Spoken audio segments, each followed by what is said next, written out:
Saya Dina Mardalina, NIM 856508895 akan mensimulasikan pembelajaran pendidikan Pancasila dan Kewarganegaraan kelas 3 SD.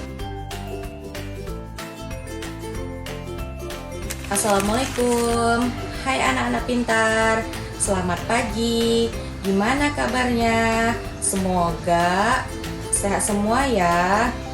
Hari ini siapa yang tidak hadir? Alhamdulillah hadir semua ya.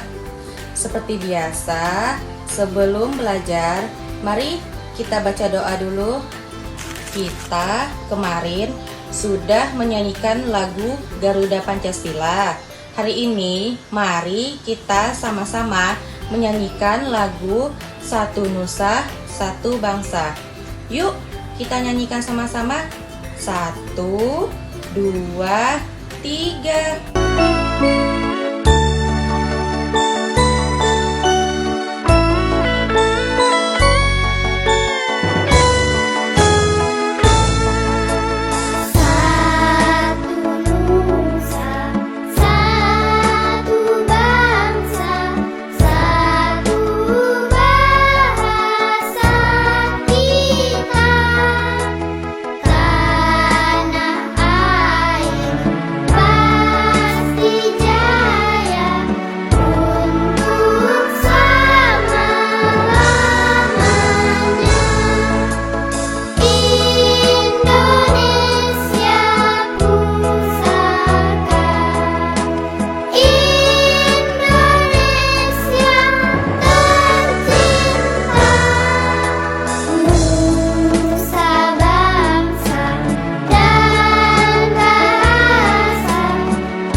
Semuanya sudah hafal ya dengan lagu Satu Nusa Satu Bangsa.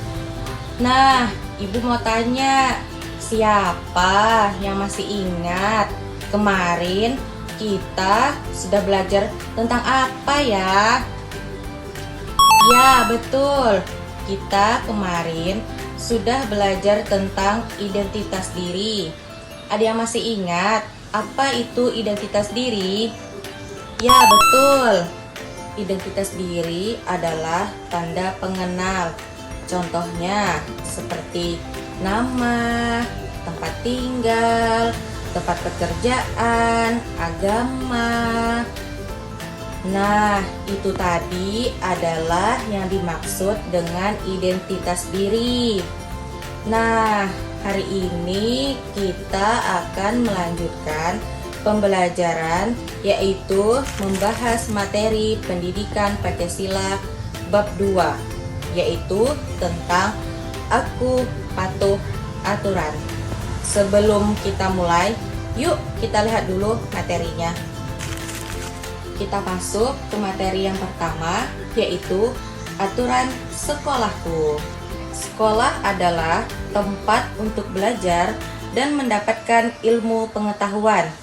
Di sekolah, kamu akan dibimbing dan diajarkan menjadi manusia yang bermanfaat bagi diri sendiri, keluarga, lingkungan sekitar, dan negara.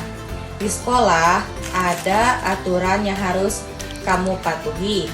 Sebagai peserta didik yang baik, kamu harus mematuhi aturan di sekolah. Aturan itu dibuat agar kegiatan di sekolah berjalan dengan baik dan tertib. Peraturan dibagi menjadi 2 jenis, tertulis dan tidak tertulis. Contoh yang tertulis, berbaris di depan kelas, piket kelas, belajar di kelas dengan tertib, datang ke sekolah dengan tertib.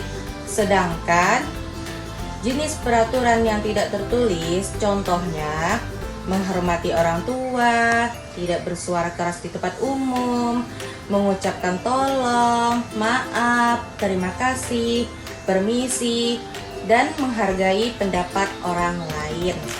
Nah, sekarang kita lihat yuk Apa saja pelanggaran aturan yang ada di sekolah? Ini gambarnya. Silahkan kalian perhatikan. Dari gambar pelanggaran aturan ini, manakah yang pernah kalian atau teman kalian lakukan? Nah, sebaiknya jangan dilakukan ya. Anak-anak, selain di sekolah, peraturan ada di mana saja, karena tujuannya untuk menertibkan kondisi lingkungan sekitar. Anak-anak, berikut adalah contoh peraturan yang ada di rumah, di sekolah, dan di lingkungan sekitar.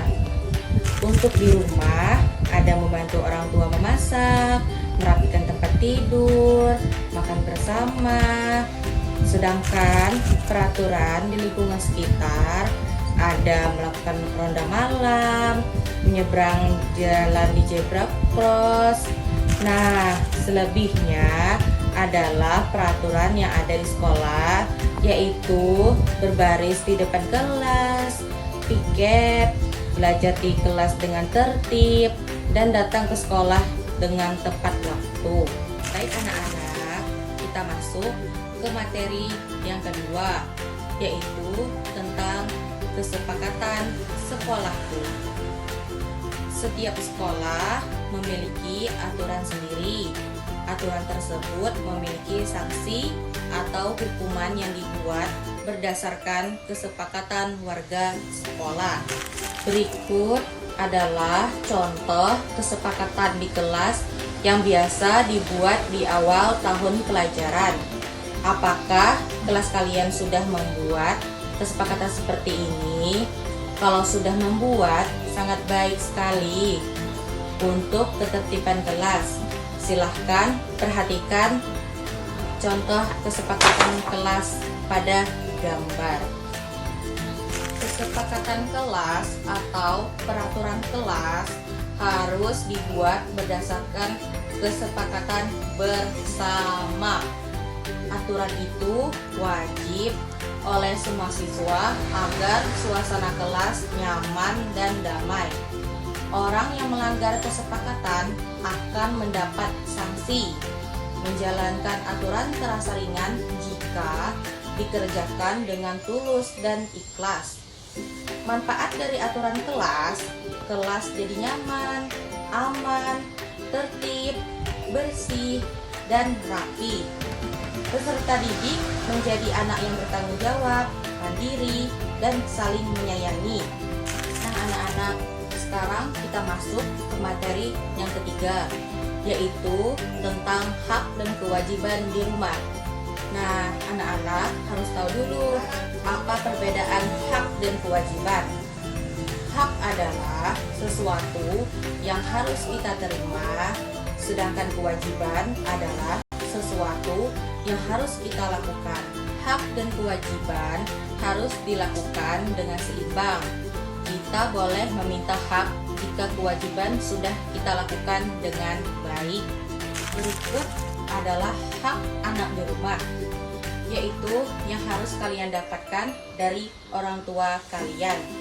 Yang pertama adalah mendapat kasih sayang, yang kedua mendampingi saat belajar, yang ketiga mendapat pendidikan, dan yang keempat adalah mendapat kehidupan yang layak. Sedangkan kewajiban anak di rumah atau hal yang harus dilakukan anak di rumah, yang pertama belajar, yang kedua membantu orang tua, yang ketiga hormat pada orang tua, yang keempat mematuhi peraturan di rumah. Baik anak-anak, kita lanjut ke materi yang terakhir, yaitu hak dan kewajiban di sekolah. Nah anak-anak, sebagai pelajar Pancasila, kamu harus selalu mengamalkan nilai-nilai luhur dari sila-sila Pancasila. Menjadi kewajiban bagi setiap peserta didik untuk melaksanakan aturan-aturan dan kewajiban-kewajibannya di sekolah. Baik anak-anak, sekarang kita lihat yuk kewajiban dan hak kalian di sekolah. Pertama, kita lihat dulu kewajiban. yaitu yang harus kalian lakukan di sekolah. Yang pertama, piket kelas. Yang kedua, menjaga kebersihan lingkungan sekolah. Yang ketiga, mendapatkan prestasi di sekolah. Yang keempat, hormat pada guru. Dan yang kelima, belajar dengan tertib. Sedangkan hak kalian di sekolah atau yang harus kalian dapatkan di sekolah adalah yang pertama, mendapatkan bimbingan belajar dari guru. Yang kedua, mendapatkan perlindungan di sekolah. Yang ketiga, mendapatkan kasih sayang guru. Yang harus kalian lakukan pertama adalah kewajiban. Setelah kewajiban kalian lakukan, baru kalian berhak mendapatkan hak kalian di sekolah. Baik anak-anak, tuntas sudah pembelajaran kita hari ini. Semoga anak-anak ibu selalu bisa patuh terhadap peraturan yang ada di sekolah, di rumah, maupun di lingkungan sekitar. Wassalamualaikum warahmatullahi wabarakatuh.